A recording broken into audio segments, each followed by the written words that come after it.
শুয়ে আছে, মা শুয়ে আছে নিধর। মা আর কোনোদিনও আমাদেরকে কাজের জন্য বাইরে যেতে বলবে না।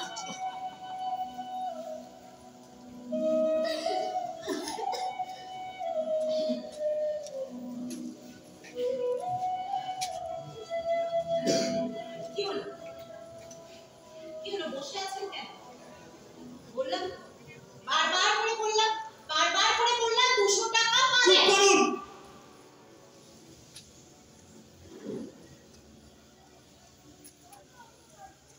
কি মনে করেন আমাদের আমরা মানুষ না, আমরা অমানুষ। আমাদের